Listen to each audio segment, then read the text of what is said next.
मित्र और उसकी पत्नी आ जाते हैं मिलने के लिए, तो हम क्या करते हैं, मित्र को भी पूरा रिस्पेक्ट देते हैं, आओ आओ भाई साहब यहाँ बैठो। उनकी पत्नी आती है, आओ बहन जी बैठो, और प्लेट ले आवे, सब्जी आप ठा के ले आवे, ले खाना खाओ, है बिस्कुट खा लो, चाय पी लो, कितना प्यार देते हैं।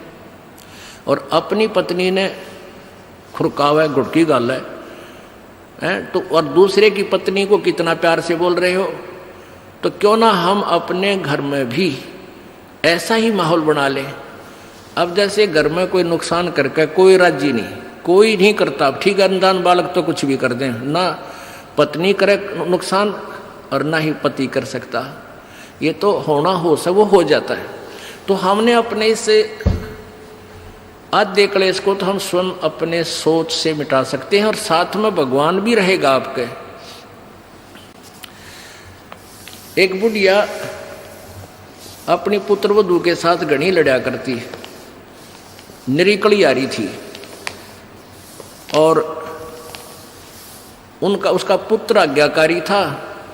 वो आते गंदी तेरी बहू ड्यों करे है, तेरी बहू ऐसे करे है, वो आते उस बहू ने अपनी पत्नी ने गढ़ता, वह बेचारी अपना टाइम पास करी।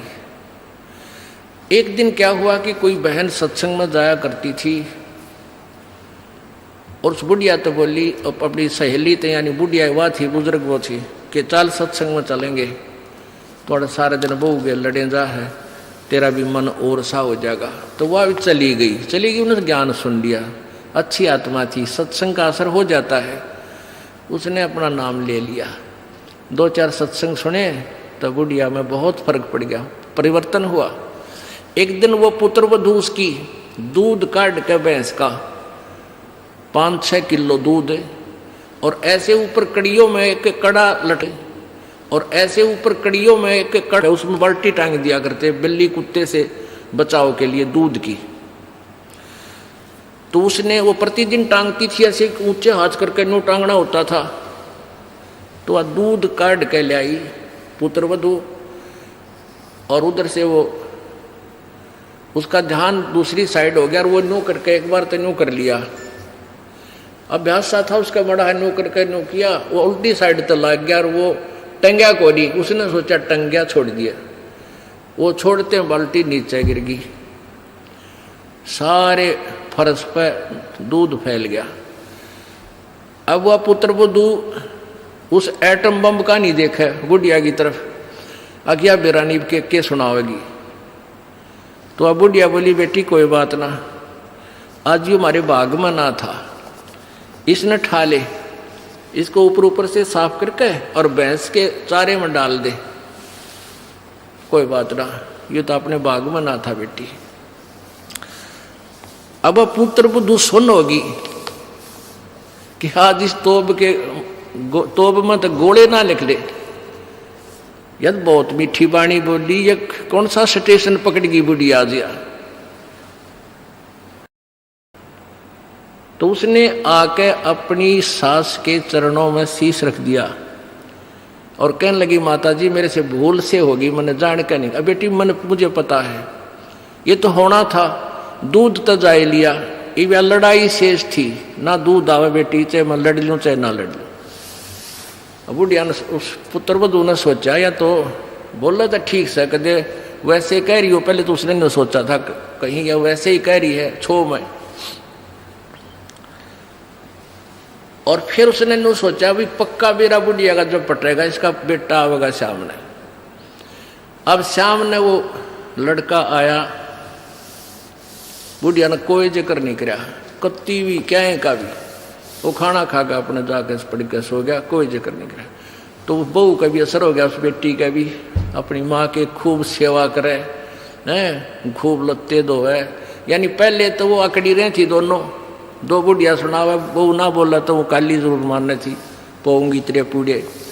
तो ऐसे जो आधा दुखता हम आप पैदा कर ले, कोई भी हानि होनी से वह होगी, वह तो होने तरह ही वापस ना कोई करके राजी वैसे हो जाती है। तो फिर उस बात ने बतंगड़ बना लेंगे, यू काल बनवाता है। अभी 1-2 महीने पहले एक माई आई, वह कहने लगी, जी मारी टूम लिकड़ गई, यानी गहने आभूषण रखे थे एक डब्बे में बंद, और ताला लाग रहा, टूम ना पाई। मैं बोला बहन बात सुन ले, आप किसी का नाम मत लेना घर में, किसी पर शक ना करिए, जब तू वचन पर डटेगी ये टूम कितना नहीं जा अपने आप आ जाए तेरी। ने बोली जी आपकी आज्ञा का पालन करूँगा। मैं बेटिया तो खाम का, मैंने इस दृष्टिकोण से कहा था इस दास ने कि वो जात ली, वो तो जो चोरी होनी थी वो ली, अब यो एक दूसरे पर शक करके दुश्मन और बन जाएंगी, एक कड़ा और काल शुरू करवा देगा। लेकिन उस बेबे ने इस दास के वचन का पालन किया। ने बोली जी कत्ती जक्र नहीं किया, और उस पुत्र बुद्धि से भी कह दिया बेटी कोई बात ना, महाराज जी का आदेश है, किसी पर शक नहीं करना है, ना किसी का नाम लेना, हमारी होंगी तो आ जाएंगे। अब 2 महीने पहले 3 महीने पहले की बात थी। अब चौथा दिन 5वां दिन, उस दिन आई वह पुत्र वधु और वह पत्नी वह बहन। न्यो बोली जी वह न्यो की न्यो पागी टूम 2 तालियां के भीतर, और इस बउआ का हाथ लगी, या भाजी आई कि माँ देख टूम न्यो की न्यो दरी इसमें, और वही डब्बा न्यो का न्यो उन तालियां के भीतर है। कल बतावा रो में चौथा 5वां दिन आकर। तो पुण्यात्माओं इस युग काल चाव है कि इनके रोज जूत बाजे, किसी भी कारण से पिता पुत्र की, भाई बहन की, और आपस में पति पत्नी की, सास बहू की, इन्होंने तो फिर आपस में फिर समाज की। इसने ये चाहता है कि भक्ति तो दूर हो जाए, भगवान का नहीं सोचे, नहीं अपने ही खड्डे में आप पड़े रहें। और परमात्मा चाहता है ये बच्चे आपसी राग द्वेष छोड़कर मेरी तरफ ज़्यादा ध्यान दें, तब कल्याण होगा। अब क्या बताते हैं, पति बिलन की यानी सतलोक के मालिक कबीर परमात्मा के पाने की आपको विधि बताते हैं। सुन आत्मा चितला के, और सतपुरुष से कर ले सगाई, गुरु बिचौला बना के। आप जी की सगाई करवा दी इस दास ने सत्य पुरुष से सभी की, और सगाई होगी तो ब्याह भी होगा, और ब्याह होगा तो पति के घर भी जावांगे।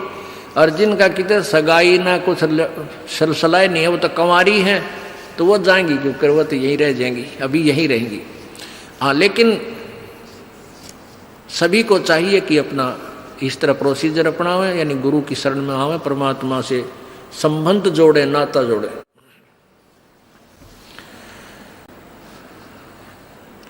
सतपुरुष से कर ले सगाई, गुरु बिचौला बना के। फिर सत्संग बान बैठिए लाडो, और दान की मेहंदी रचा के। जैसे बान बिठाया करते हैं, 5-6 दिन बिठाया करते, 6-7 दिन, तो परमात्मा कहते हैं वहाँ वो तेल चढ़वाणता वो बान नहीं, इस सत्संग रूपी बान में यहाँ बान बैठो, यहाँ आओ, ये राम नाम का तेल चढ़ावांगे आपके, और फिर आपका रंग रूप निकल जाएगा, यानी आपके अंदर परिवर्तन आएगा। तो क्या कहते हैं, सत्संग बान बैठिए लाडो, और दान की मेहंदी रचा के। ये लाल हाथ करने से कोई लाभ नहीं है, इन हाथों की मेहंदी दान है। 2 पैसे अपनी कमाई में 10वां अंश गुरु को दीजिए, और जीवन जन्म सफल कर लीजिए। और 5 गहने पैर सुहागन, शील, संतोष, विवेक, दया, आधीनी, विनम्रता, और सतनाम की बिंदी लाके, जैसे टिक्की लगाते हैं, कहते हैं तेरा मूल मंत्र ये सतनाम हो, ये सच्चा नाम 2 अक्षर का, जिसमें एक ओम और एक तत् है, ये त्रिबिंदी हो, यानी तेरा ये खास सबसे पहले दिखाई दे कि ये सतनाम उपासी है। आत्मा परमात्मा को जब प्यारा लगेगा तो जब स्वीकार करेगा। और फिर क्या कहते हैं, प्रेम की लाली ला कै सुरता क्यों ना पति रिझावे है। ये लाल ओट करने से कोई लाभ नहीं है, ये तो मूर्खा के काम है। पहले कोई भी ऐसी क्रिया अच्छे घरों की बहन बेटियां नहीं करते थे। इस नकली सी सिनेमा ने, इन टेलीविजनों ने ऐसा भट्ठा बैठा दिया कि सबको एक सत्र पर गली में ला खड़ा किया। गांव घर में ब्याह होता है, पहले कंजरी नाचा करती, हिजड़े नाचा करती, ये वैसाएं नाचा करती थी। अब बहु अच्छे घरों की बहू बेटियां सरेआम गली में डांस करती हैं, ऐसा बूंदा लाल थोपड़ा करके, तो क्या ये अच्छे कर्म है? ये नहीं करना चाहिए। एक सभ्यता से रहना चाहिए। हम इंसान हैं। वो तो एक समाज का जो बिगड़ा हुआ रूप होता था वो इस तरह की बकवादें किया करते थे। तो ज्ञानहीनता, मर्यादाहीनता, निर्लज्जता इतनी बढ़ गई समाज में, इसको भी अब सेट करना है। तो कहते हैं प्रेम की लाली लाके, प्यार तो बोला सब बान भाइयां थे, सभी भक्तों से, समाज में वो भी कोई बगैर उपदेशी भी रिश्तेदार है, सबसे मृदु भाषा से प्रयोग करे, मीठा बोल है, प्यारा बोल है, ये तेरी लाली है, ये तेरे होठों की शोभा है। फिर कहते हैं जाप अजप्पा जप के अपना दहेज बना लिए। ओह, ये भक्ति की कमाई जो श्वास उस श्वास से ये अजप्पा जाप कहलाता है। कहते इसका जाप करके तू अपना ये दहेज बना, यानी धन जोड़ ले जो आगे लेकर जाना है, दहेज जो अपने पति के घर लेके जाना है। पहले एक कुरीति थी कि जो लड़की घना धन लेकर आती थी दहेज का, उसका आदर पूरा परिवार करता था। ऐसे हमारे हम भ्रमित थे, अज्ञानता थी। तो उसी दृष्टिकोण से ये कहा गया है कि जैसे अच्छा ज्यादा दहेज लाने वाली बहू पुत्र वधू अपने ससुराल में आदर सत्कार पाती है, ऐसे ही तू डट के भजन कर, घना दहेज बना ले सत्य अजप्पा जाप का। अजप्पा जाप जप के अपना दहेज बना लिए, अनहद बाजा बाजन लागे फिर खुशी बना लिए। ओह, जैसे लड़की का पता लग गया कि आज ब्याह है, लड़की की का आज विवाह है। अब कई बच्चे बकाया करें, न्यू कहेंगे ए तेरी बारात आ गई, और फिर न्यू कहे कोई ना आई क्यों राजी हो रही है, यानी उसने खिजाया करते हैं। तो फिर वो लड़की सोच लेती है बांधन दे दे, भौंके जाएंगे।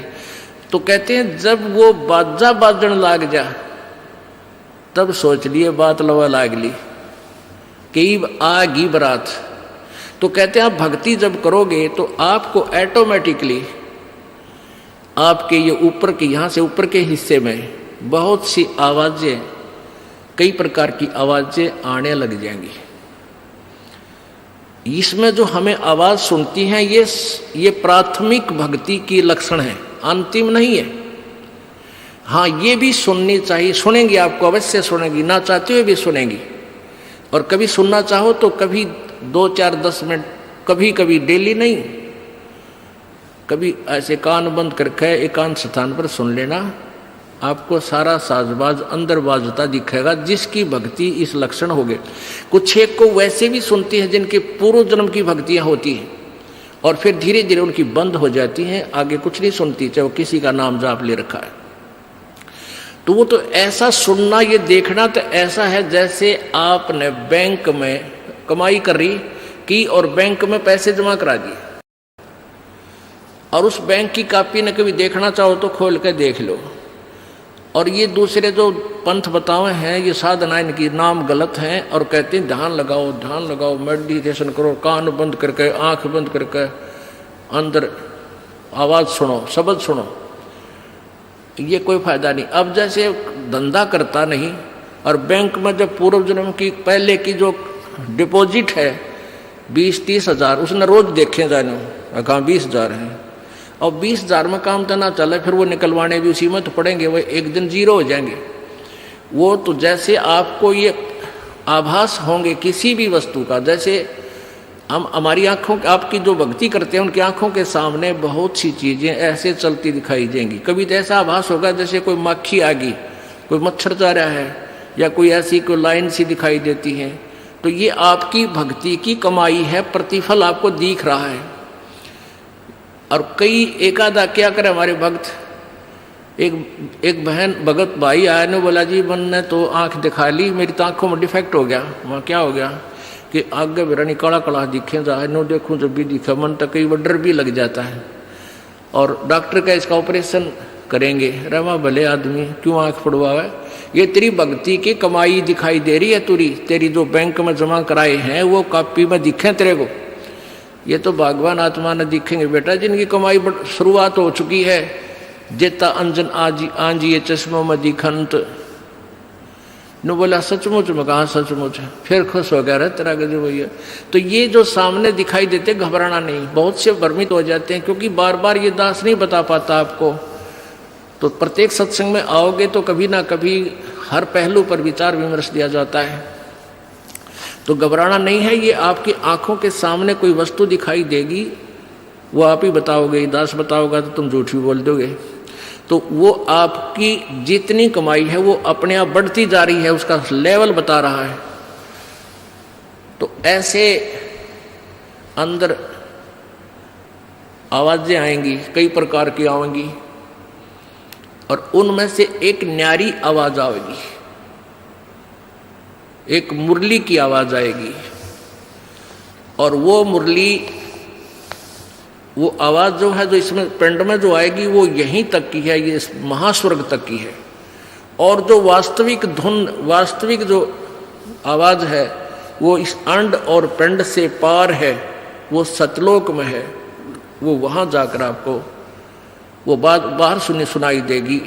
यानी इस शरीर से एक जब आत्मा भक्ति से परिपूर्ण हो जाती है तो इस शरीर से बाहर भी हो जाती है। तो उसको सुनने के लिए ऐसी स्थिति आ जाएगी अपने आप, जैसे आपका शरीर यहाँ बाहर खड़े हो गए, और फिर वो आवाज़ आपको उस सूक्ष्म शरीर के माध्यम से सीधा कनेक्शन उस सतलोक से हो जाता है। वो परले पार वाली मुरली आवाज़, वो धुन, वो झनकार अलग से सुनाई देती है। फिर सेकंड के बाद आप उसी शरीर में होते, आपको पता भी नहीं कि मैं बाहर गया या अंदर ही था। वो बहुत बाद में जाकर बहुत लेटेस्ट स्टेज पे ऐसा होगा। पर ऐसा हो या ना हो, आप जैसे दास बताओ, ये खुराक खाते रहो, रोग कटेगा। ये साधना करते रहो। तो क्या बताया है, जाप अजप्पा जप के अपना दहेज बना लिए, और ये अनहद बाजा बाजन लागे, फिर खुशी मना लिए। फिर मान लिए खान तेरी भक्ति चल पड़ी, निकट लागली बात आगे लेने, यानी बरात आगी। आवे बिरहा कबीर लेने, खुश होकर चालिए, और प्रेम की बारिश होने लागे, फिर मलमल नहा लिए। जैसे आपने कल सुना था, बिना प्रेम पावे नहीं चे करोड़ समाधि ला। होय होय। जैसे सूरज के आगे बदरा, ऐसे कर्म छयारे, प्रेम की पवन करे चित मंजन, झलके तेज नयारे। प्रेम की पवन, परमात्मा के प्रति इतना प्यार उमड़ उमड़ का अब आपके हृदय में रह रह के जरा सी बात मालिक की चले, आंखें भरे आऊं आपकी, कुछ दिन में ऐसी स्थिति आ जाएगी। तो ये प्रेम की पवन चलेगी। जैसे सूरज के आगे बादल होते हैं तो सूर्य का प्रकाश निष्क्रिय हो जाता है, और जब हवा तेज चलती है बादलों को इधर उधर फेंक देती है तो सूर्य का प्रकाश जो का तो सामने चमक रहा होता है। ऐसे परमात्मा और अपने बीच में, आत्मा के बीच में पाप कर्मों का गरावा यानी बादल छाया हुआ है। इस प्रेम की यानी सब भक्ति जो क्रिया आपकी होंगी, दान करता आदमी को इतनी खुशी होती है उस दिन कोई ठिकाना नहीं। और 10 रुपये चोरी कर ले, आत्मा खुश नहीं हो सकती, चाहे 20 लाख चोरी कर ले।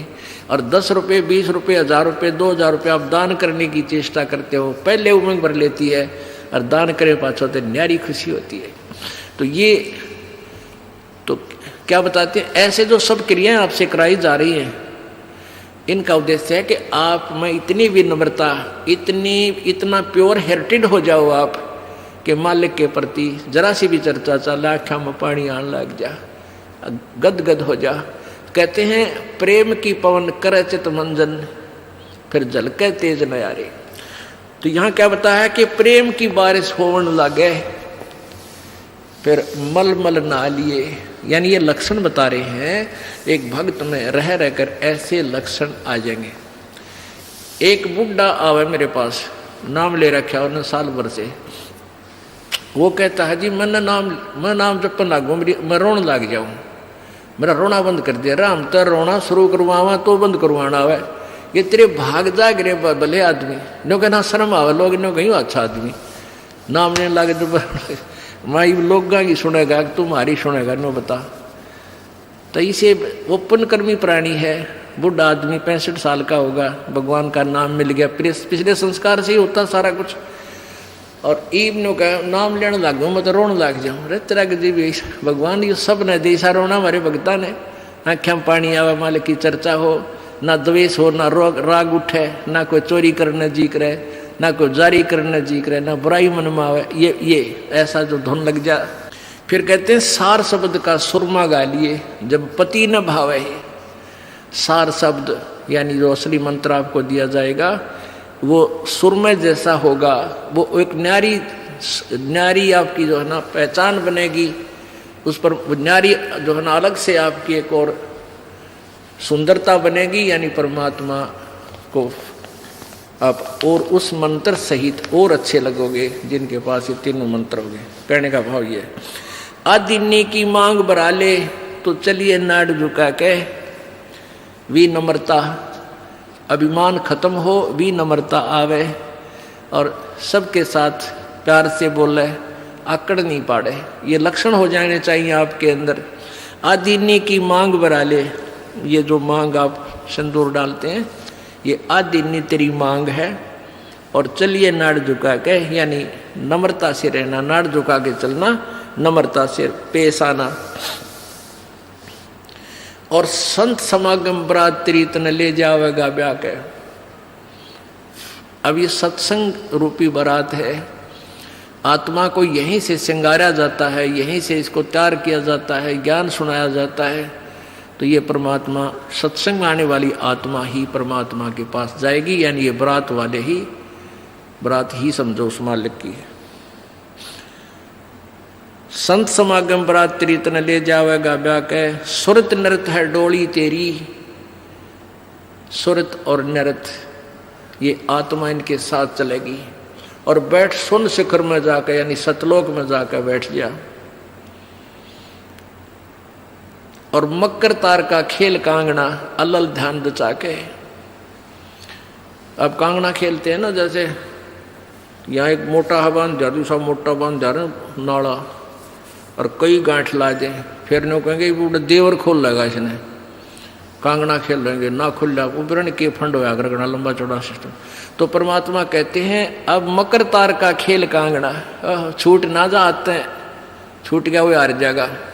तो उस मकर तार का ऊपर से जब आत्मा यहाँ से चलेगी, परमात्मा कई तरीके से इसको, कहीं किसी स्थान पर किस तरीके से आपने जाना है, तो आप कभी एक आध बार कभी ध्यान वैसे ही कुदरती लग जाता है, बैठ जाते हैं, कभी आंखें खुली है तो भी बंद हो जाती हैं, और कई बार ऐसा होगा कि एक मकड़ी के तार जैसा आपको लंबा स्ट्रेट, बहुत उसका कोई और छोर आप नहीं देख सकोगे, ऐसा तार सा नजर आएगा, उसको मकर तार कहते हैं। उसके साथ लग के आत्मा जैसे मकड़ी उस तार को पकड़कर ऊपर चढ़ जाती है, ऐसे वो मकर तार का आपको दिखाई देगा जब चलेगी यहाँ से आत्मा संसार छोड़ के, तो एक मकर तार का मार्ग आपको मिलेगा, उसके साथ चलना, उसको छोड़ना नहीं, तो उधर नहीं जाना, नहीं तो मार खा जाएगी।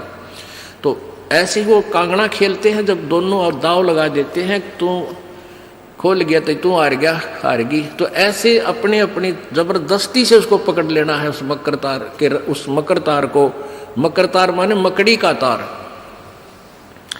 ऐसा एक रास्ते में आपको ये गाइडलाइन होगी कि इसके साथ साथ चल, भ्रमित ना होना, सतलोक जाने के लिए। वो कुछ समय कुछ स्थान तक मकर तार है, उसके बाद फिर परमात्मा का अलग से मार्ग है। सुरत नृत्य है डोली तेरी, बैठ सुन शिखर में जाके, मकर तार का खेल कांगना, अल्लल ध्यान दचा के। ओए होए, एक एक वाणी का आधा हिस्सा भी इतना जबरदस्त भर रखा भगवान ने। अब अलल पंख, अल्लल ध्यान दचा के, एक अलल पक्षी होता है, उसको अनल भी बोलते हैं। अनल, अनल माने वायु, यानी वो आकाश वायु में ही रहता है, ऊपर नीचे नहीं आता। वो अंडे भी ऊपर ही दे देती है, वो अलल पक्षी मादा, और उन अंडों को हवा में छोड़ देती है, और ऐसे स्थान पर अंडे देती है, पैदा करती है कि नीचे केले के बन हो, केले के बन। तो केले कैसे फंसे रहा कर, केले के बना बनो आपस में बहुत लंबे लंबे बढ़ जाते हैं। तो वहाँ आकाश से वो अलल पक्षी बहुत लंबा चौड़ा होता है, वो कम से कम भी सैकड़ों फुट लंबा और 50 फुट की चौड़ाई होती है। इतने बड़े बड़े पर होते हैं उसके, बहुत ज़बरदस्त लोहे के तौ की तरह, और पंजे होते हैं जैसे नो चमटिया की तरह, खुर जैसे बहुत जबरदस्त नाकुल्ले, बहुत मजबूत, और 4 पैर होते हैं उसके, पक्षी होता। तो वहां से अंडे छोड़ देती है भगवान हवाला है। अंडे नीचे आते हैं हवा की घर्षण से, वो परवरिश को यानी वो पक जाते हैं। और केले के अच्छे भारा भारा अंडे होते हैं, वो 2-2 दड़ी के, और ऊपर तो 1-1 दड़ी के, 5-5 किलो के, और ऊपर तो आते ही वो केलों के पत्तों पर आकर गिरते हैं। उन केलों को तोड़ते हुए सपीटते नीचे आते हैं। तो केलों पर गिरने से, उन केले पर गिरने से, उन पेड़ों पर, तो उसकी स्पीड कम हो जाती है, और तो केले को तोड़ता हुआ वो आसानी से आकर नीचे पड़ता है, और पड़ के फूट जाता है, उसमें से बच्चा निकल जाता है। वो बच्चा वहाँ फिर उस वन में घूमता है, फिरता है, चारा चरता है, और फिर कुछ दिनों में वो उड़ने लग जाता है, यानी परिपक्व हो जाता है, वो प्रफुल्लित हो जाता है, और वो उड़ उड़ कर देखता है, काफ़ी दूर तक उड़ता है, फिर वापस आ जाता है, 1-2 साल तक वही रहता उस वन में। उन पक्षियों के साथ भी घूमता, अपने मित्रों के साथ जो दूसरे पक्षी होते हैं, अन्य जीव जंतुओं के साथ भी घूमता है, लेकिन उनमें उसकी मित्रता नहीं रहती है, क्योंकि उसको पता होता है कि मेरे माता पिता ऊपर हैं, यहाँ नहीं है। पुण्यात्मा, ये बहुत ही उत्तम ज्ञान है और छुपा हुआ ज्ञान था, ये तत्व ज्ञान है। इसको समझाने के लिए बहुत से उदाहरण आपके समक्ष पेश करने पड़ते हैं, ताकि आत्मा अपने परमात्मा की तरफ आकर्षित हो जाए। आपने कैसे रहना इस संसार में, ये अलल पंखी के अलल पक्षी के बच्चों की तरह। अब वो यहाँ आए, यहाँ आसपास उस वन में पक्षी पशुओं के साथ रह रहे हैं, लेकिन उन एक पल भी वहाँ जाने को नहीं बोलते कि एक बार हम उड़न जोगे हो जावा, उसी दिन भाग जावांगे यहाँ से, हम जवान हो जावें तो उसी समय चल पड़ेंगे। तो जब वो युवा हो जाते हैं और खूब उड़ने योग्य हो जाते हैं, तो चलते समय कहते हैं 5 हाथियों को वो पक्षी, अलल पक्षी ऐसे लटका, क्योंकि उन केलों के वन में हाथी के भी झुंड के झुंड होते हैं, वहाँ होते थे पहले समय में, तब बने ना रहे, तो वहाँ झुंड के झुंड हाथी होते हैं, नो एक दूसरे के सट कर चला करें, सैकड़ों की संख्या में, कई झुंड है। तो वो अलल पक्षी उनके ऊपर झपट्टा मारता है, और उसके इतने तेज वो होते हैं 1.5 फुट के पंजे, और उनको ऐसे फंसा लेता है चारों हाथियों को, 4 हाथियों में, 5 और 5वें ने नोक मुंह के साथ। कहते 5 हाथियों को उठाकर वो अलल पक्षी आकाश में चला जाता है अपने माता पिता के पास, और फिर उनका आहार लेकर जाता है, वो आहार उससे उनसे करते हैं। तो अब आप यहाँ आए हो, अलल पक्षी की तरह ध्यान रहे। एक पल भी वो पक्षी का बच्चा अपने माता पिता को नहीं बोलता कि मैं यहाँ का नहीं हूँ, मेरे तो ऊपर है माता पिता, और जब मैं यहाँ से जब जाने जोगा हो जाऊंगा 1 मिनट में चल पड़ूंगा। तो आप उस अलल पक्षी के बच्चे की तरह यहाँ अब तैयार हो, अच्छी खुराक खाओ राम नाम की, और मजबूत हो जाओ, और चलते समय इस राम नाम की कमाई लेकर ऊपर चलेंगे। अब कहते हैं अलल ध्यान जचा के वो पक्षी का बच्चा एक पल भी वो यहाँ रह ही नहीं सकता। उसको ये पता होता है, कॉमन सेंस होती है कुदरती, कि मेरे माता पिता वहाँ है, जिस दिन मैं यहाँ से जाने योग्य हो जाऊँगा एक पल नहीं रहूँ यहाँ पर। तो ऐसे आपने ये हर दिन उस सतलोक में जाने का अलल पक्षी की तरह यो ध्यान लगा कर वो जचा कर रखनी है, इसको भूल नहीं पड़ने देना। मकर तार का खेल कांगना अलल ध्यान जचा के, और बैठ विश्वास सेज बिछा के, जो शब्द छैल आवे है। अपने आत्मा कहे कबीर सुनो भी साधो, मैं तो हूं विश्वास में। जो क्रिया जो साधना आपको बताई जाती है, वो साधना वो है जो सब सदग्रंथों में प्रमाणित है, और वो है जिन महापुरुषों ने परमात्मा पाया, उन्होंने भी यही क्रियाएं की। तो आप एक विश्वास रूपी सेज पे, जैसे दुल्हन होती है अपने पति के इंतजार में वो बैठ जाती है, तो ऐसे ही कहते तू अपना विश्वास रूपी सेज बिछा के इंतजार कर उस परम पिता के आने की। विश्वास तेरी सेज है, यानी तेरा विश्वास है तो मालिक आवेगा, और विश्वास नहीं है तू ही वहां से चला गया कि तो फिर पति कहाँ मिलेगा। कहने का भाव ये है कि डगमग नहीं होना है, अपना विश्वास दृढ़ रखना। जो बताया गया ये विधि और यही भक्ति आपको परमात्मा मिलाएगी। यानी शब्द छैल का अर्थ है वो अविनाशी परमात्मा, शब्द अर्थ अविनाशी को कहते हैं। अविनाशी परमेश्वर तेरा पति तुझे वहां लेने आएगा, और इस प्रकार हम परमात्मा पाएंगे। बोलो सतगुरुदेव। परम पिता परमेश्वर सर्व सृष्टि रजनहार कुल मालिक कबीर देव कबीर साहब अल्लाहु अकबर, ये वो समर्थ परमेश्वर हैं जो इस प्राणी को काल के जाल से छुटवा सकते हैं। ये वो समर्थ परमेश्वर हैं जिसके विषय में चारों पवित्र वेद गवाही दे रहे हैं, जिसके गुणगान कर रहे हैं। वो परमात्मा सतलोक से अपने निज धाम से, जहाँ ये प्रभु रहता है, जहाँ से बैठकर ये पूरे विश्व को, पूरे ब्रह्मांडों को, असंख्य ब्रह्मांडों को कंट्रोल करता है, उस सतलोक से चलकर ये परमात्मा पृथ्वी लोक पर, इस काल के लोक में आता है। अन्य लोकों में, अन्य द्वीपों पर भी ये परमात्मा जाते हैं।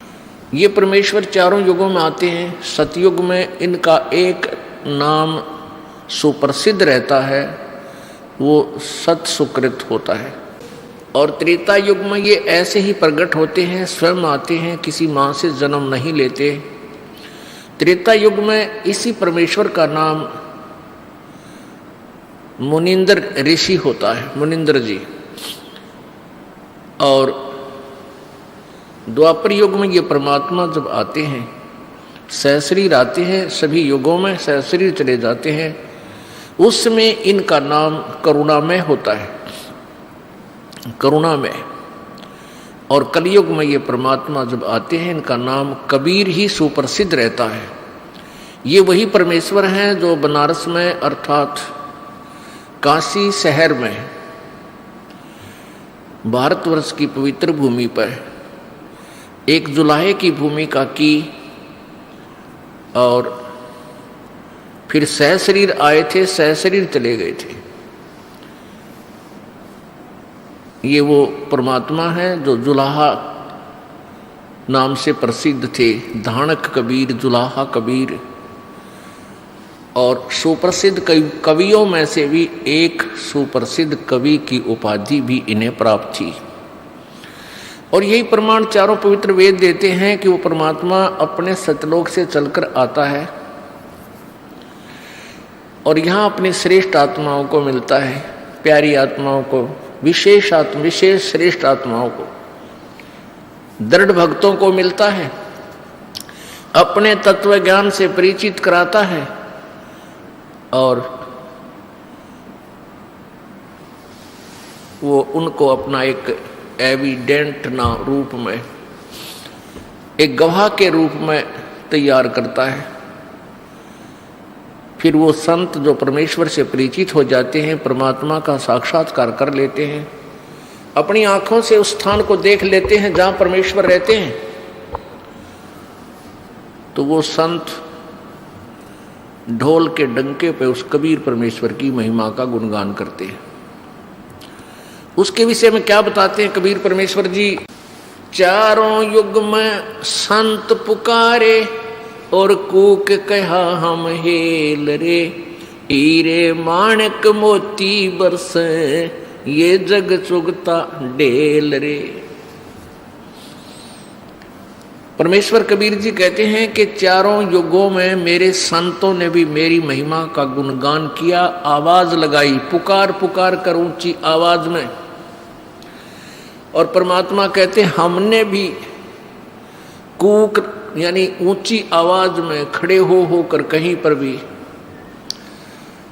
जन साधारण को इस ज्ञान से परिचित कराया। लेकिन ये भोली आत्माएं अज्ञान में इतनी ओतप्रोत हो जाती हैं, हमारे इस यथार्थ ज्ञान को समझ नहीं पाते। चारों युग में संत पुकारे और कूक कहा हम हेल रे, हीरे माणिक मोती बरस ये जग चुगता ढेल रे।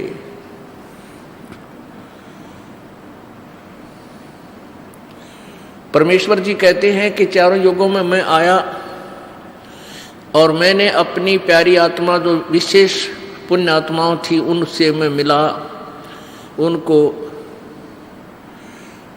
अपनी सतलोक की महिमा से परिचित कराया और फिर उन्होंने मेरी महिमा का गुणगान ढोल के डंके पर किया। अब पुण्यात्माओं, हमने सबसे पहले भगवान पहचानना है।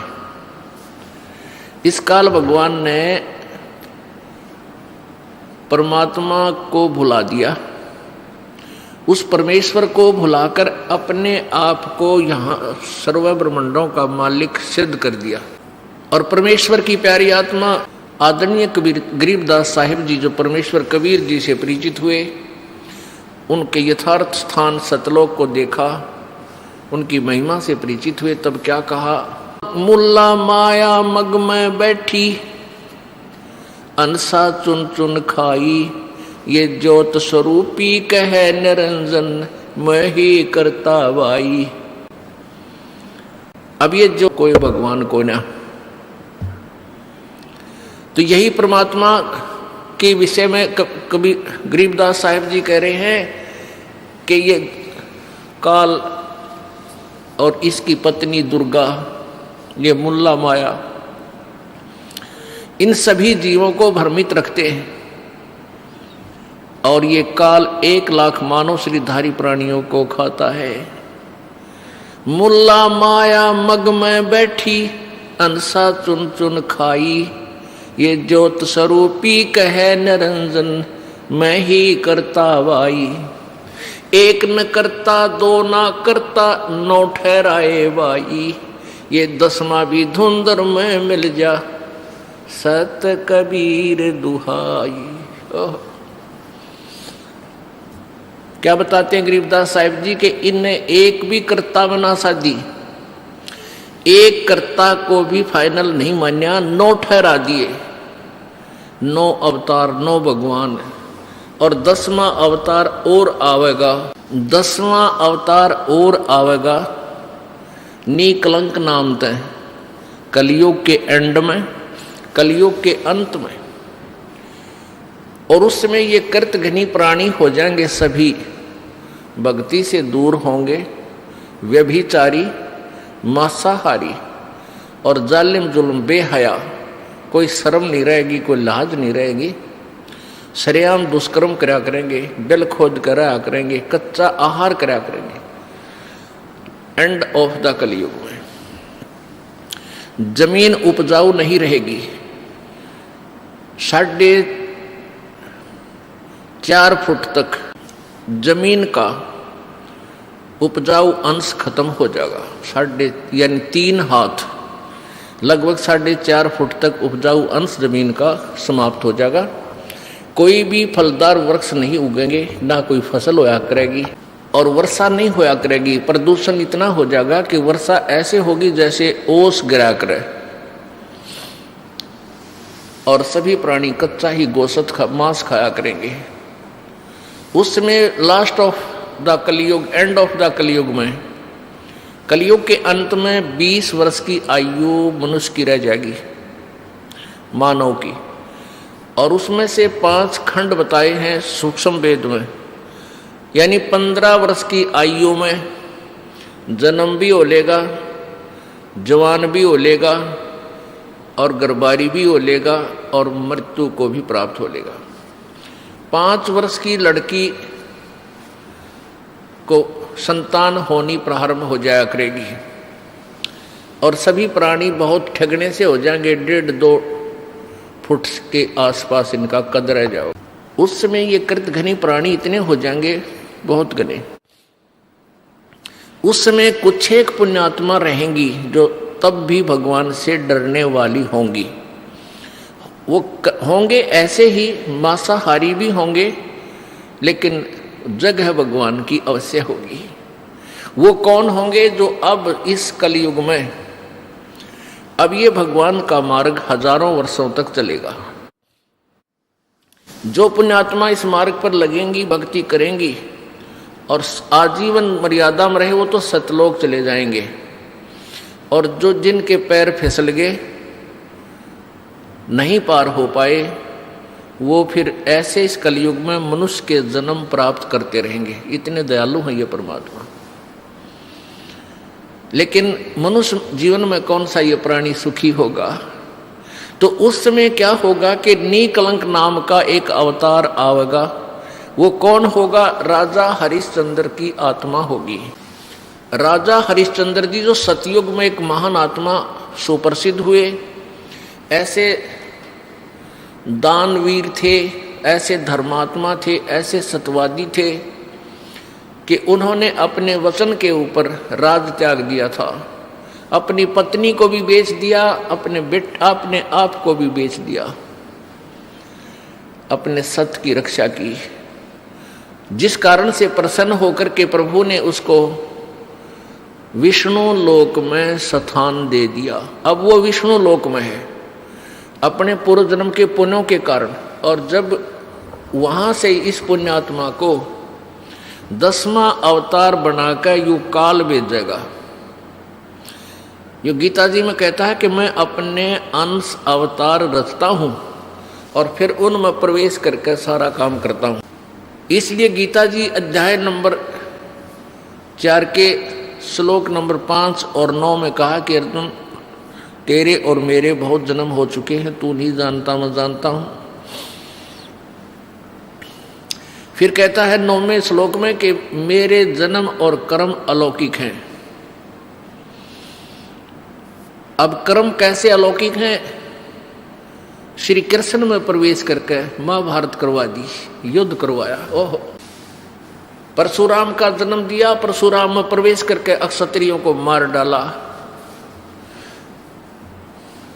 और पाप परशुराम का रख दिए सारे। ऐसे ही राजा हरिश्चंद्र जी को निकलंक नाम से संभल नगरी में विष्णु दत्त शर्मा के घर पर इसका जन्म होगा 10वें अवतार का। 10वां अवतार जो होगा संभल नगरी में,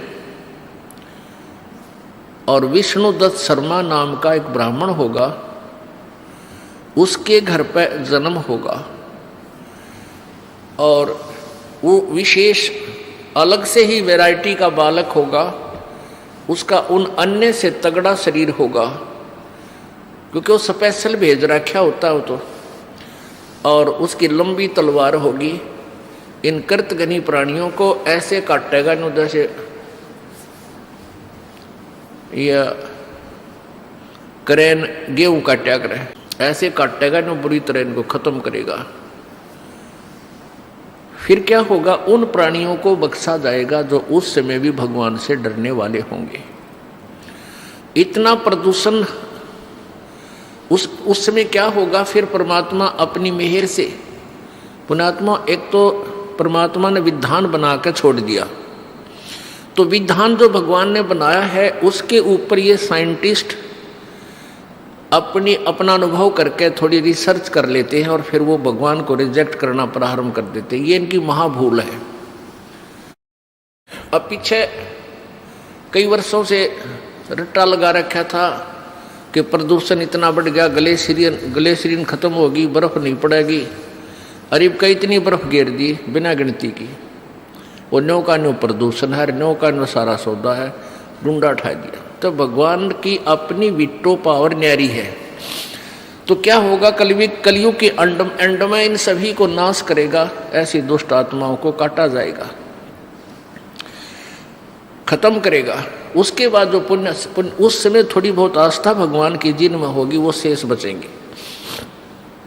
फिर बहुत जबरदस्त वर्षा होगी और वो पहले वर्षा प्रारंभ होगी बहुत ज्यादा, वो व्यक्ति वहां से खिसक जाएंगे, मैदानी स्थान छोड़कर पहाड़ों पर चले जाएंगे। बहुत सैकड़ों फुट पानी पूरी पृथ्वी पर हो जाएगा और फिर बहुत समय तक ये पानी धीरे धीरे ये जल सूखना शुरू होगा और जो जमीन का अनउपजाऊ अंश था वो जल के कारण ऊपर आ जाएगा और फिर धीरे धीरे वो सूखेगा, सारा पानी जल सूख के फिर उसमें जंगल हो जाएगा, पूरी पृथ्वी पर वन हो जाएगा, पेड़ पौधे बहुत ज्यादा उग जाएंगे और फिर पर्यावरण का परिवर्तन फिर होगा। वन जो है ऑक्सीजन छोड़ते हैं पेड़ और कार्बन डाइऑक्साइड वायु से लेकर के पुनः पूरे वायुमंडल को शुद्ध कर देंगे।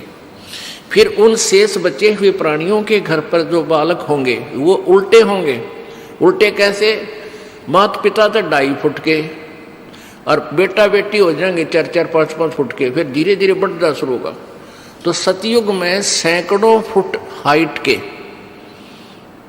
इंसान हो जाते हैं, सैकड़ों फुट, और लाखों वर्ष की आयु हो जाती, क्योंकि शुद्ध वायु, शुद्ध वातावरण, बीमारी होती नहीं उस समय सतयुग में, बहुत कम। अब हम इस विषय को यहीं क्लोज करते हैं। हमारा प्रसंग चल रहा है कि मुल्ला माया मग में बैठी हंसा चुन चुन खाई, यो ज्योत स्वरूपी कहे निरंजन मैं ही करता बाई। एक न करता दो न करता नौ ठहराए बाई, 10वां भी धुंधर में मिल जा सत्य कबीर दुहाई। अब वो 10वां अवतार पुण्यात्मा राजा हरिश्चंद्र जी निकलंक नाम से प्रकट हुए, जन्म लेंगे माँ से, और फिर वो इतने पाप के भागी हो जाएंगे, अरबों खरबों प्राणियों को मार के जी मनुष्यों को वो उसके बैड अकाउंट में लिख देगा काल, और फिर उसको इन पापों के कारण नरक में ठोका जाएगा। ये काल ऐसे धोखा देता है सबको। ये चतुर्भुजी भगवान कहावे, हर हट डोर बंदे सब आवे। ये कोटिक करता फिरता देखा, हर हट डोर कहूं सुन लेखा। ये करोड़ों करता जो बने फिरे थे, कहते हमने 84 लाख योनियों में भटकते देखे। ब्रह्मा विष्णु महेश ये वो पुण्यात्मा है जो कभी परमेश्वर कबीर जी की शरण में रहे हैं और ये पार नहीं हो सके, ये काल का हाथ लाग गए, और काल भगवान ने इनको अपने पुत्रों के रूप में जन्म देकर इन यहाँ का इंचार्ज बना दिया है। पुण्य इन्हीं का है, इनसे एक्स्ट्रा फिर तप करवाता है, इनमें बैटरी चार्ज कर लेता है और फिर इनसे अपना उल्लू सीधा करता है। फिर ये ब्रह्मा मर जाएगा, 7 ब्रह्मा की फिर नया ब्रह्मा जन्म करके उत्पन्न करके ये रख देगा काल। 7 ब्रह्मा की मृत्यु के बाद एक विष्णु जी की मृत्यु होगी और 7 विष्णु की मृत्यु के उपरांत एक शिव की मृत्यु होगी। और जो अब वर्तमान में ब्रह्मा विष्णु महेश चल रहे हैं, ये 84 लाख योनियों में चले जाएंगे, साधारण प्राणी बन जाएंगे और नई पुण्यात्माओं को इसी पद पर विराजमान कर देगा। इसलिए सूक्ष्म वेद में कहा कि कोटिक करता हमने फिरता देखा, हर हट डोर कहूं सुन लेखा। हर हट डोर कहते चतुर्भुजी भगवान कहावे, ये हर हट डोर बंधे सब आवे। ये अरहट का कुआ लोई, यागड़ बंधा है सब कोई। कीड़ी कुंजर और अवतारा, हर हट डोर बंधे कई बारा। हर हट डोर किसे कहते हैं? पहले पुराने समय में सिंचाई का साधन, किसानों के पास एक कुआं होता था, कच्चा कुआं खोदते थे बहुत गहरा होता था। उस कुएं के ऊपर एक पक्का स्ट्रक्चर बनाते थे दूरी से, और उसके बीच में एक पुली लगाते थे, एक पुली, और उसके ऊपर एक चैन डाल देते थे जो नीचे जल तक जाती थी। उस चैन की चौड़ाई लगभग 1 फुट होती थी। उस चैन के ऊपर, उस बेल्ट के ऊपर बाल्टियां फिक्स कर देते थे, बाल्टियां, और उन वो बाल्टियां नीचे से फिर उस पुली को घुमाया जाता था बैलों के द्वारा, जैसे कोल्हू चलाया जाता है। वो बाल्टी नीचे से पानी भरकर आती थी, ऊपर खाली हो जाती थी, वो जल खेतों में चला जाता था। वो खाली बाल्टी फिर नीचे जाती थी, नीचे से भरकर आती थी, फिर खाली हो जाती थी, फिर जाती थी, फिर खाली हो जाती थी। इसको अरहट का कुआं बोलते हैं। आपको उसका एक चित्र दिखाते हैं, क्योंकि वर्तमान के बच्चों ने अरहट नहीं देखे, हमने देखे। हमारे समय हम बालक थे तब तक कहीं ना कहीं इनकी थोड़ी सी नामो निशान कहीं कहीं इधर जहाँ नहर का व्यवस्था नहीं थी सिंचाई की, वहाँ ये देखने को मिलते थे। अब तो इनका नामो निशान ही मिट गया। ये देखिएगा, ये अरहट का कुआं लोई, ये देखिएगा अरहट, रहट, देसी भाषा में रहट कहा करते हैं, वैसे हरहट भी बोलते हैं। ये अरहट है, यो अरहट का कुआं लोई, या गलबंजा है सब कोई, ये कीड़ी कुंजर और अवतारा, हरहट डोर बंधे कई पारा। ये कुआं है एक, ये कुआं है, ये कुआं है, ये वाला, ये वाला। इसकी साइड एलिवेशन दिखा रखी है, तो सोच लो 20 से काट के। और ये है एक पुली, ये व्हील सा होता था, इसके ऊपर ये चैन लटक रही है, ये वाली, और इसके ये बाल्टियां फिक्स कर रखी हैं। और ये ऐसे चलता था, तो ये यहाँ से पानी भरकर, ये पानी से भरकर ऊपर आती है और यहाँ खाली हो जाती है। यहाँ से ये जल खेतों में चला जाता है, और ये फिर ऐसे आ जाती हैं, फिर यहाँ से भरकर फिर आती हैं, फिर खाली हो जाती हैं, फिर आती हैं, फिर खाली हो जाती है। ये चक्कर चलता रहता है। ये जन्म मृत्यु का चक्कर बता रहे हैं परमात्मा कि ये अरहट का कुआं लोई, या गलबंजा है सब कोई। कीड़ी यानी चींटी, और कुंजर माने हाथी। कीड़ी कुंजर, और ये अवतारा, ये ब्रह्मा विष्णु महेश जैसे, और इनके आगे अंश अवतार राम कृष्ण जैसे। कीड़ी कुंजर और अवतारा, हरहट डोर बंधे कई बार मर लिए जन्म लिए ये थारे भगवान। ये चतुर्भुजी भगवान कहावे, हरहट डोर बंधे सब आवे। ये कोटिक करता फिरता देखा, हरहट डोर कहूँ सुन लेखा। अब यह फिर समस्या आ जाती है कि ब्रह्मा विष्णु महेश भी मरते हैं। ओहो पुण्यात्माओं, परमात्मा कबीर जी और तथा उनसे प्रीतित महापुरुषों ने पहले ही ये ज्ञान ठोक कर कहा है, लेकिन उनकी उस अमृतवाणी को इन चतुर प्राणियों ने, इन नकली संतों, ऋषियों और महर्षियों और गुरुओं ने, मंडलेश्वरों ने रिजेक्ट करवा रखा था हमारे से, ये कहकर के कबीर अनपढ़ था, अशिक्षित था। और ये सभी संत अशिक्षित हैं, अशिक्षित थे, अक्षर ज्ञान नहीं था, इसलिए ये वेदों और गीता के बारे में, पुराणों के विषय में नहीं जानते।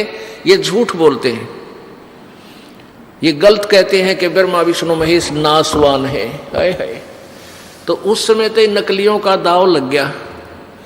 अब मानव समाज शिक्षित है, वही सदग्रंथ जिनके विषय में परमेश्वर पहले बताया करते थे आज हमारे पास उपलब्ध है, और वो इन्हीं नकलियों द्वारा अनुवादित भी हैं। चलो संस्कृत में होते तो शायद हमारे ना भी सूतमा हो, ये आप अनुवाद भी करिए, और फिर भी इनकी बुद्धि ने काम ना किया। कहते हैं सतगुरु बिन काहु न पाया ज्ञाना, जो थोथा बुछड़े किसाना, गुरु बिन वेद पढ़े जो प्राणी, और समझे न सार रहे अज्ञानी। ये सारे अज्ञानी थे जिन्होंने आज तक हमें ये नहीं बताया कि ब्रह्मा विष्णु महेश नासवान है, इनका जन्म मृत्यु होता है, इनके माता पिता भी हैं। तो ये सारे मंडलेश्वर अज्ञानी थे, यानी पुराण ज्ञानहीन भी थे, वे वेद ज्ञानहीन भी थे, गीता जी ज्ञान भी वो नहीं जानते थे, गीता जी को भी नहीं समझ सके। वो अज्ञानी हमें मूर्ख बना गए। अपने आत्मा इस दास को इन सदग्रंथों की, वेदों की, पुराणों की, गीता जी की कोई आवश्यकता नहीं थी। आवश्यकता का तात्पर्य ये नहीं है कि ये रिजेक्टेड है, नहीं, इनमें वर्णित ज्ञान हमारे परमेश्वर ने हमारी सिंपल लैंग्वेज में, साधारण भाषा में लिख रखा था, और जिसका हमें पूर्ण विश्वास था और रहेगा कि हमारे परमेश्वर ने और हम उनसे संबंधित जिन संतों ने जो भी बात कही है वो सारी सच्ची है, और वेदों और पुराणों की वाली ही है। जिनसे जो वेदों और पुराणों में ज्ञान नहीं है वो भी परमेश्वर कबीर जी की वाणी और उनके प्रत्यक्ष दृष्टा संतों की वाणी में उपलब्ध थी।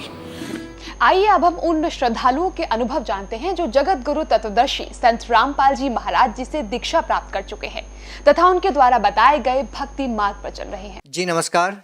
नमस्कार जी। क्या नाम है आपका? मेरा नाम मनप्रीत कौर है। मनप्रीत जी, कहाँ से आए आप? मैं विलेज राज्यवाल, डिस्ट्रिक्ट लुधियाना और पंजाब से हूँ। आपकी क्वालिफिकेशन क्या है? मेरी क्वालिफिकेशन MA इकोनॉमिक्स में किया हुआ है मैंने, और मैं टीचिंग प्रोफेशन से हूँ। संत रामपाल जी महाराज जी से नाम दीक्षा लेने से पहले आप क्या भक्ति साधना करते थे? मैं सिखिज़्म और हिंदुज़्म दोनों को फॉलो करती थी। देवी देवताओं की पूजा करना, जैसे कि जपजी साहब का पाठ करना, सुखमनी साहब का पाठ करना, ऐसे करती थी। क्या पहले भी आपने कोई गुरु बना रखा था? कोई गुरु नहीं था मेरा, मैं ऐसे ही पूजाएं करती थी बस। मनप्रीत जी, आपने बताया कि पहले आप हिंदुइज्म और सिखिज्म दोनों को फॉलो करते थे और आप जपजी साहिब जी का पाठ भी करते थे। फिर उसके बाद आपके जीवन में ऐसा क्या हुआ कि उन सब साधनाओं को छोड़कर आप संत रामपाल जी महाराज जी की शरण में आए? सर, सबसे पहले मेरे पापा ने नाम लिया था। उनको जैसे वो मतलब खाना वगैरह खाते थे तो उनको उल्टी हो जाती थी, और उनका जो वेट था वो लॉस हो रहा था। ये नहीं पता चल रहा था कि उनको बीमारी क्या है। और उसके बाद उन्होंने जब संत रामपाल जी का नाम लिया, उनका ज्ञान सुना, तो मुझे भी लगा कि इस संत में कोई बात है। जो इतने टाइम से पापा बीमार थे और वो ठीक होने लगे हैं, तो मैंने भी ज्ञान शुरू किया सुनना। तो मुझे उनके बारे में जैसे पता चला कि सिखिज़्म में जैसे जपजी साहब का पाठ करते हैं, जहाँ मतलब गुरु नानक देव जी के बारे में मुझे पता चला। जैसे गुरुजी बताते हैं, उनकी जो रचनाएं हैं वो खोल खोल के बताते हैं कि कहाँ पे क्या लिखा है। तो देवी देवताओं के बारे में भी मुझे पता चला। हिंदुइज्म में जैसे मैं थी, सिखिज़्म हिंदुइज्म दोनों को फॉलो करती थी। जैसे कि मैंने ज्ञान को कंपेयर किया, मुझे लगा कि मुझे संत रामपाल जी से नाम दीक्षा लेनी चाहिए, तो उसके बाद मैंने नाम दीक्षा ली। बहन जी, जैसे कि आपने बताया कि आप MA इकोनॉमिक्स है और आपने बताया कि आपने सिखिज़्म को भी अच्छे से फॉलो किया और हिंदुइज्म को भी, आप दोनों प्रकार की पूजा की विधि से अच्छी तरीके से वाकिफ़ हैं। लेकिन हम सिखिज़्म में भी देखते हैं कि बहुत सारे ऐसे लोग हैं जो अलग प्रकार की भक्ति करते हैं और हिंदू देवी देवताओं की भी पूजा करते हैं। तो आपको क्या लगता है कि उनके ज्ञान में और संत रामपाल जी महाराज जी के ज्ञान में क्या अंतर है? सर, जो संत रामपाल जी बताते हैं वो सब जो होली हमारी बुक्स हैं उनमें से बताते हैं कि हमें कौन सी साधना करनी चाहिए, कैसे करनी चाहिए। लेकिन जो और गुरु हैं वो हर तरह की जैसे पूजाओं पे लगा देते हैं। लेकिन जो संत रामपाल जी हैं वो उन देवी देवताओं के ओरिजिनल मंत्र और उनकी पूजा के बारे में बताते हैं। जिस मार्ग पे चल के नानक साहब जी ने अपना मोक्ष पाया, तो वही वो मार्ग बताते हैं। बहन जी, जैसे कि आपने बताया कि संत रामपाल जी महाराज जी सदग्रंथों के आधार पर ज्ञान बताते हैं, लेकिन संत रामपाल जी महाराज जी के बारे में ये कहा जाता है कि वो शास्त्रों के ज्ञान को तोड़ मरोड़ के पेश करते हैं। इसके बारे में आप क्या कहेंगे? सर, वो तोड़ मरोड़ के नहीं बताते हैं। हम एजुकेटेड है, ठीक है, हम इस चीज़ को मैच कर सकते हैं। हमारे जो सदग्रंथ है उनके साथ मैच कर सकते हैं, ठीक है। आज के दिन कोई भी हमें उल्लू नहीं बना सकता, क्योंकि हम एजुकेटेड है, पढ़े लिखे हैं। अगर किसी को ये चीज़ लगती है, वो भी संत रामपाल जी महाराज जो भी बताते हैं अपनी तरफ से बताते हैं, तो सदग्रंथों को खोलो और उसके साथ मैच करो। देखिए, ज्ञान की जो बातें हैं वो तो लोगों को सत्संग सुनने से पता चल जाएगा। हम आपसे ये जानना चाहेंगे कि संत रामपाल जी महाराज जी से नाम दीक्षा लेने के बाद आपको क्या क्या लाभ हुए। सर मुझे हर तरह के लाभ हुए, जैसे कि आर्थिक, शारीरिक, मानसिक, हर तरह के लाभ हुए। सबसे पहले जैसे कि मैंने पहले भी बताया है कि मेरे पापा जो थे उनको उल्टी आती थी खाना खाने के बाद, और उनका जो कुछ नहीं पता चल रहा था कि उनको कौन सा रोग है, उनका वेट लॉस क्यों हो रहा है। जब वो संत रामपाल जी महाराज की शरण में गए, उन्होंने सत्संग सुना और उनसे नाम दीक्षा ली, तो उस दिन उन्होंने हमें फ़ोन किया और कहा कि बेटा मैंने 3 फुलके खाए हैं आज, और मैंने आज पेट भर के खाना खाया है, आज मैं बिल्कुल ठीक हूँ। और हमें इतनी खुशी हुई, हमें मतलब कि उसी टाइम लगा था कि संत रामपाल जी महाराज में कोई तो बात है। 2013 में उन्होंने नाम दीक्षा ली थी, और सबसे पहला लाभ हमें जे मिला, क्योंकि किसी भी बच्चे की उनके जो माँ बाप हैं वो एक इम्पॉर्टेंट रोल मतलब कि रखते हैं, जैसे कि उनकी जो जगह है। तो जब हमने पापा के बारे में ऐसे सुना तो हमें भी एक आशा की किरण दिखाई दी कि शायद वो अब ठीक हो जाएंगे। ये था मेरे पापा का लाभ। और दूसरी बार हमारे घर में ना मतलब कि जैसे मेरे परदादा थे, वो गद्दी लगाते थे पीर की, तो वो जो चीज़ें थी हमें तंग कर रही थी, वो आगे गद्दी मांग रही थी, तो उन्होंने अब जो है हमें मतलब कि तंग करना बंद कर दिया था। जैसे कि मुझे बचपन से ही, जब से मैंने होश वाला है, मुझे रात को मतलब कि 11-12 बजे चीखें आती थी, तो वो जब से मैंने संत रामपाल जी से नाम दीक्षा ली है बिल्कुल बंद हो गई है। तो आज तक मुझे वो प्रॉब्लम नहीं है। अब मैं बिल्कुल जैसे अपने आप को सुरक्षित मतलब कि महसूस करती हूँ उस चीज़ से। और उसके बाद जो लाभ था कि जैसे कि लास्ट ईयर मेरी बहन का एक्सीडेंट हुआ था, बहुत ज़बरदस्त एक्सीडेंट था, और उसमें सभी बोल रहे थे कि उसकी जान चली जाएगी, क्योंकि बहुत ज़बरदस्त टक्कर थी वो। उसमें मेरा कज़न भी था और मेरा भाई भी था और मेरी बहन भी थी। लेकिन मेरे कज़न और भाई को तो बिल्कुल खरोंच नहीं आई, लेकिन मेरी बहन के जो सिर में और उसकी एड़ी में थोड़े सा मतलब कि टांके लगे थे। लेकिन जब उसकी रिपोर्ट्स करवाई, सभी बोल रहे थे कि इसकी रिपोर्ट्स नॉर्मल नहीं आएगी, जो सर पे उसके चोट लगी थी, क्योंकि काफ़ी थी।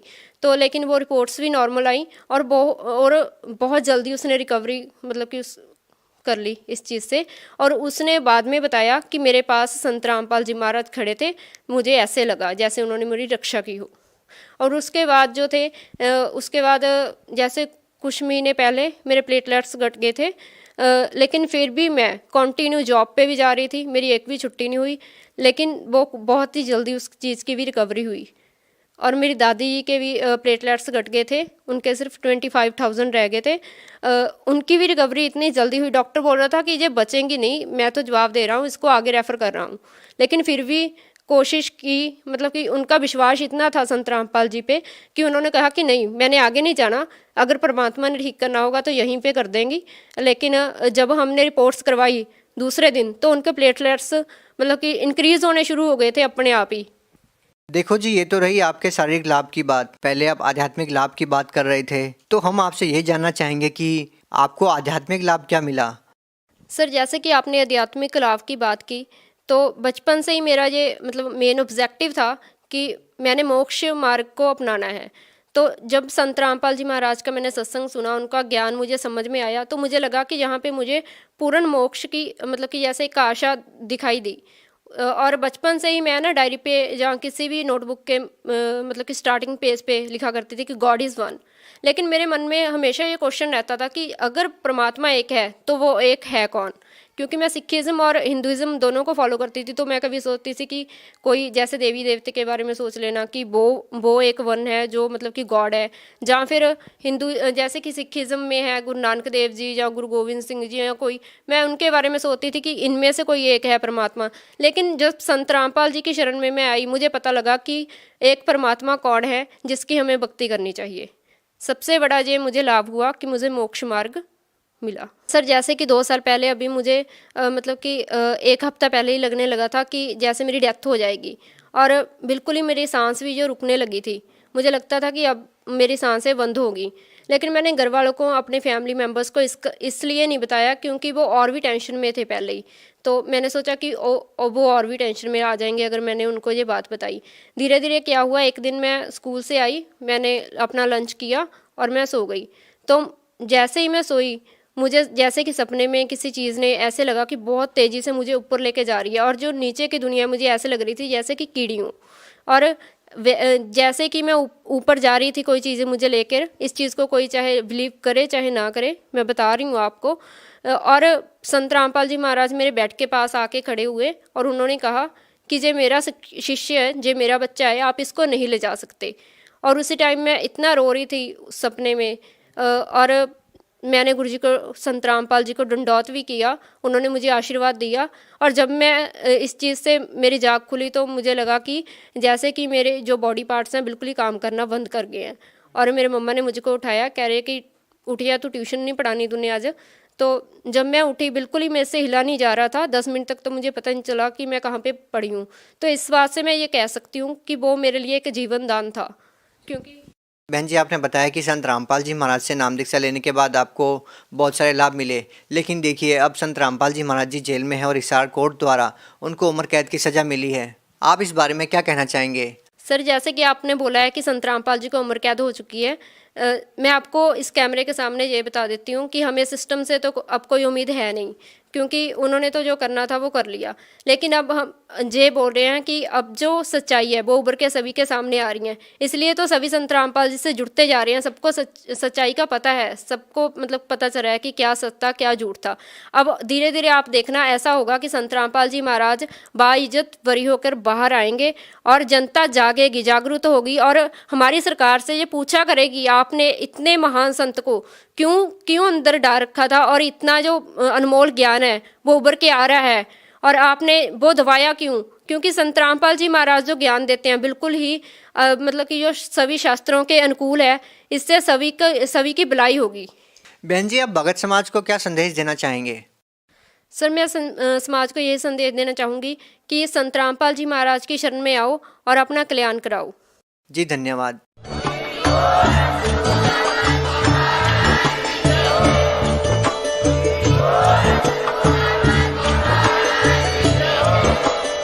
आप सुन रहे थे जगत गुरु तत्वदर्शी संत रामपाल जी महाराज जी के मंगल प्रवचन। अधिक जानकारी के लिए विजिट कीजिए हमारी वेबसाइट www.jagatgururampalji.org।